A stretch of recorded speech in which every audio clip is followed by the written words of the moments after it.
All right. How badass was that intro? It's been something I've been fighting with for a while. So if you saw it, I'm hoping that means that I figured out technology and allowed it to go through. If you didn't see any intro, then I continued to lose. And hopefully, the next video you get to see it because it's pretty awesome. And once I figure it out, it is going to be something that is on every video from here on out. So that's pretty cool. All right, moving on. So here we are talking about my infusions. And so one of the things, they added a port to my chest. And I don't know if I showed the nice pretty scar that I have from it. Um, but basically, what that port did for me was it made it safer for the chemo to get into my system because chemo going in through my arms, where you might get a shot or might draw blood. It's not safe for chemo to go into those veins. So having a port is safer, and it helped get it into my system. So when they put the port in, they pretty much said I could have infusion that day. However, they I I don't remember how long the wait it was, but it wasn't too long of a wait that they had me start my infusions right away. Um, but I remember my first chemo day, session, whatever. My first infusion was done at Theta Care in Appleton Hospital, and it was horrible. It was not a good start to my cancer story. Um, so the other part, so basically what happened was it was on a Monday, I believe, and my schedule was Monday through Thursday, Monday through Thursday, Monday through Thursday, and I think Monday, and then I was off for the rest of the. Nope, sorry, I was wrong. It's Monday through Thursday the first 3 weeks, and then there was nothing the fourth week, and then it started all over, and I did that for 3 months. So basically, 3 rotations of this of my medications or of my chemotherapy medications, and so this port, I just had the surgery. A couple days had passed, and my chest is still quite swollen at the time. And if you're not familiar with what a port is, it's literally, I need to add this to one of these videos here coming up, but it's got these three little points, and the nurses have to get the needle between the three little points, and when they do that, that's when it's accessed, and then they put some stickers down and yada yada and seal it. So I get there, and I remember laying in the hospital bed, being extremely nervous, being extremely excited at the same time. My dad was with me. He got to suffer through the bullshit that I went through as well. So basically, to start, they the nurse came in and accessed it, and then she started giving me fluids, and she left the room. And then I remember how bad my chest hurt, and I'm like, this can't be normal. I remember looking down and seeing my chest filling up. And I'm like, this can't be right, because this is going to be a long 3 months if this is how it's going. Then another nurse came in, and her name is Becky. She's wonderful. Um, she helped me through a bunch of uh, different infusions. So she got stuck with my swollen chest, which I think she probably still remembers it to this day too. Um, but she basically saw what was going on when she came in the room, and I explained to her, I'm like, this hurts real bad. This sucks. And she took care of it. Then they were just trying to do some fluids the normal way by doing it through IV in my arm. And they would try and um, get the port accessed otherwise. And the thing is, like, that was so sensitive from the surgery that every time they'd try and access it, it would hurt so bad. And I just remember it was hell. And finally, by the end of the day, they sent me to imaging, where I basically had an X-ray done of my chest, and they had to be the ones that accessed it. And they offered me to stay at the hospital. They offered me to stay at the hospital for the night and start over right away in the morning, or I could go home. And I'm like, I'm from Appleton. I'm going home. I'm not doing this. I'm not staying overnight here. Not if I have to. Not if I don't have to. So it was a long day, long painful day. But I think I was at the hospital for probably close to 8 hours of being poked and prodded, and I had probably been poked. I would guess at least 20 times that day. They used all sorts of cool things I never knew existed. There was like a machine that could show me where my veins were, and I just didn't have any good veins at all that day. Yeah, it was a crapshoot for a day, but Becky was wonderful. She was good. She's always been great. And so the next day, it was time to do my chemo again. So my schedule had been a little thrown off as far as the Monday through Thursday thing. But I was accessed. They left me sealed up and ready, so the next day I could come in and get to it right away. And they were great. Everything went smooth. It was a long day sitting at the hospital, and that was the first infusion, and it was a long day. So then after that, I'd been terrified of ever having them take the port, or not take the port out, but like take the needle out and start over. I didn't want to have it accessed ever again. But everybody was so good, and after that I never had any problems.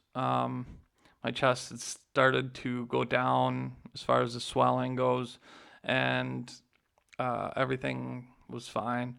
So from then on out, there wasn't really ever any more issues as far as accessing my port that I can ever remember um, at the cancer center. There's stories for the future on all of it, but um, the cancer center was phenomenal. Um, Becky was at the cancer center as well, but so she would go between the two, and she was wonderful. I can't tell you um, uh, how awesome they are at the cancer center. My dog's complaining about something. Um, so anyway, um, yeah, the work that they do at the cancer center is second to none. I was blessed to have such amazing people around me, uh, and I don't know how they do it, and they do a good job at it. So um, I know um,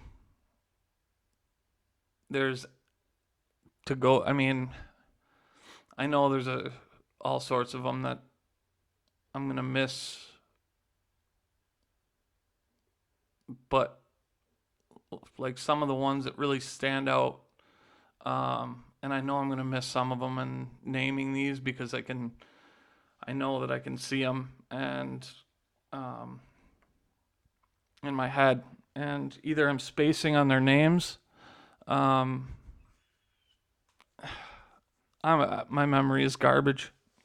Um, but I remember there was Abby. Now Abby, she's fun. I remember when I first started chemo, I remember looking at Abby and thinking, God, she looks like Katy Perry. And um, depending on how well I figure this whole technology out, I might have a picture added to this. I'm not sure. Um, and then a comparison with Katy Perry. And I thought she looked like Katy Perry anyway. And I remember one of the first conversations I had with her, or at least one of the first things I said was, um, uh, has anyone ever told you you look like, and she interrupted me at that point and said, Katy Perry? And I was like, that would be the question I was going to ask, yes. And that answered the question right there. So at some point, I did have to ask her if I could take a picture to provide a comparison. She was so nice and willing to do that for me, so that was awesome.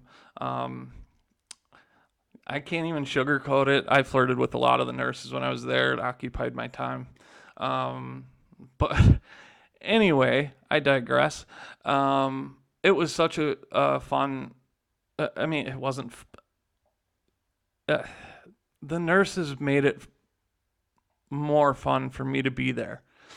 Obviously, being poked and prodded and then getting filled with medications that make you have to piss every 6 minutes. That's just not ideal. But the nurses there were so nice to me and made it comfortable. And I just enjoyed it so much when they were around, and I know that it's not something that is.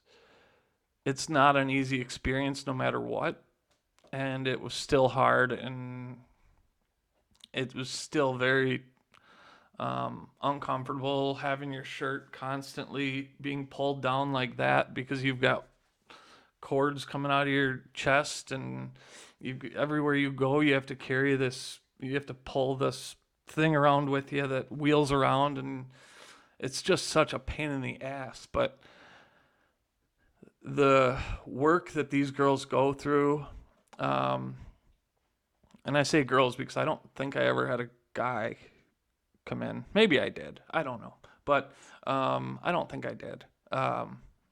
But they crushed it. They just absolutely crushed it. They were amazing.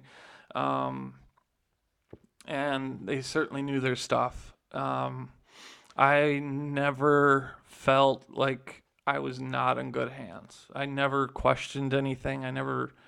Um, it was they were on 100% of the time. They were on, and I can't thank them enough for that. Um, but yes, Abby was wonderful. She she was uh, we'd have some good laughter about Katy Perry and the comparison, and then we'd have Brooke. Brooke was great. She dealt with my shit. And then there was Lindsay. Lindsay was good. Lindsay was great. I have weird memories of all of them, and I remember, and this is so stupid, why I remember this, but my memory, I know I talk about this, I think, in every video. My memory is really bad. So for me to remember certain conversations, it says that they left something that um, they left something for me to remember. And um, Lindsay, she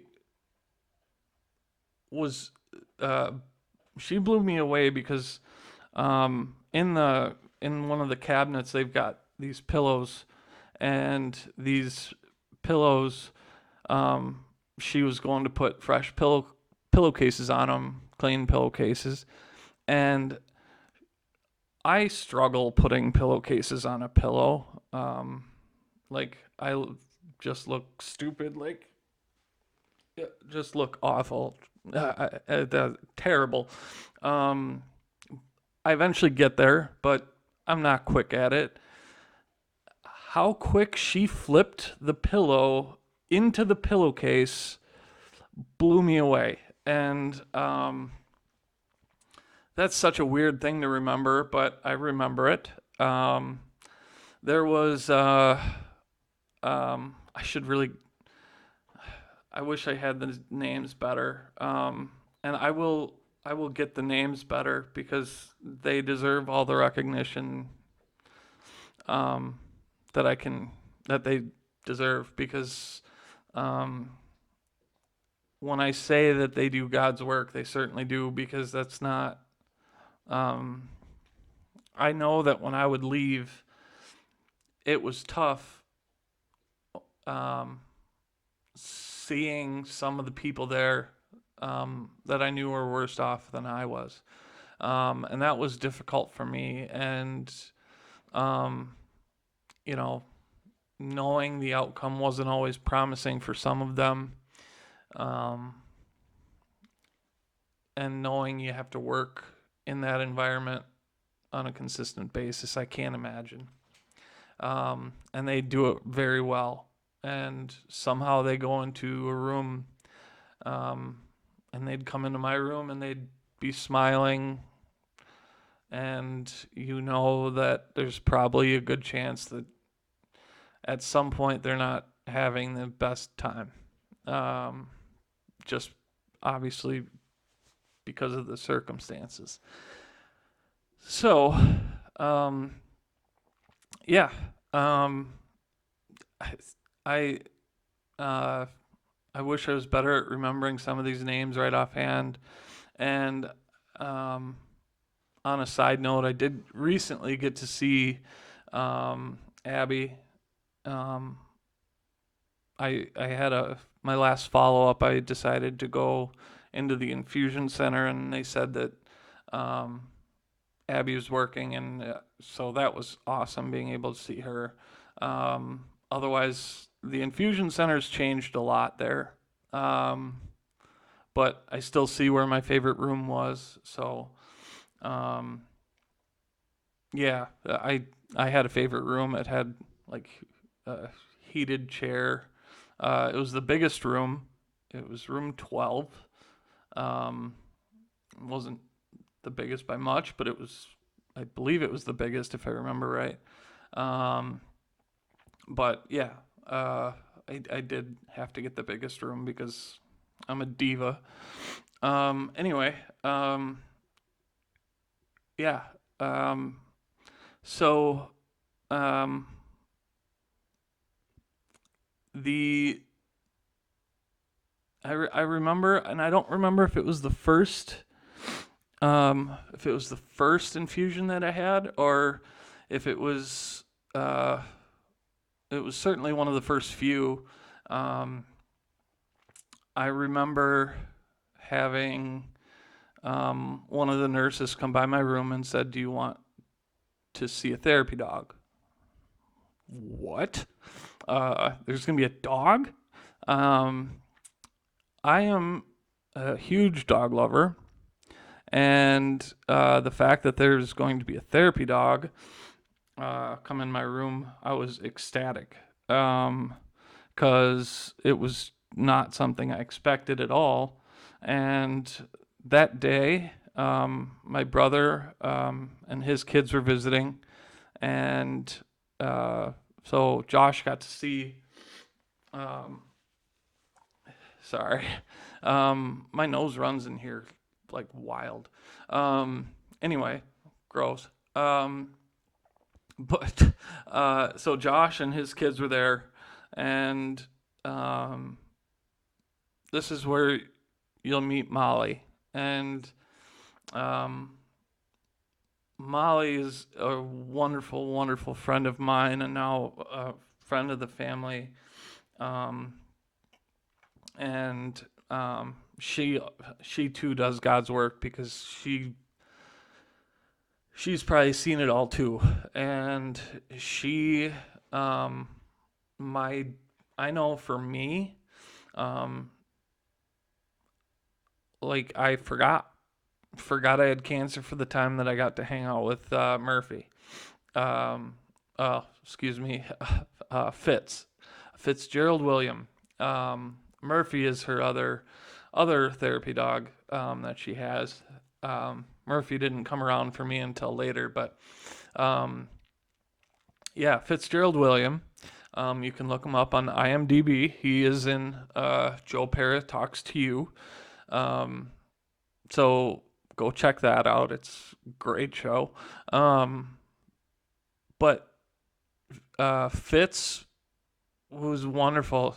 Well, he looks at you like um, Fitz looks at you like, and he's like, "What the hell do you want?" But he lays there, and you can just pet him, and he's like totally happy with it. Um, so he's a basset hound. That's why his eyes look like that. Not as creepy as me. I just looked at myself when I did it. And, sorry, Molly, if you're watching this, that's not what your dog looks like. But I've talked to Molly about this whole project, and she's agreed to let me talk to her about my time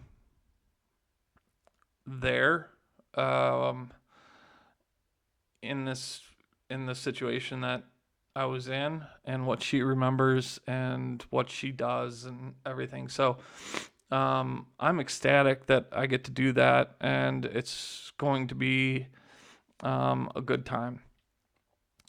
For now, that's where I'm leaving this today, because my time talking to you goes incredibly fast. I lose track of time because I've certainly thought about being able to do this in shorter increments. However, I don't know if I can. At least not yet, because this is just for the first few infusions. It's taken me 25 minutes to talk about it. So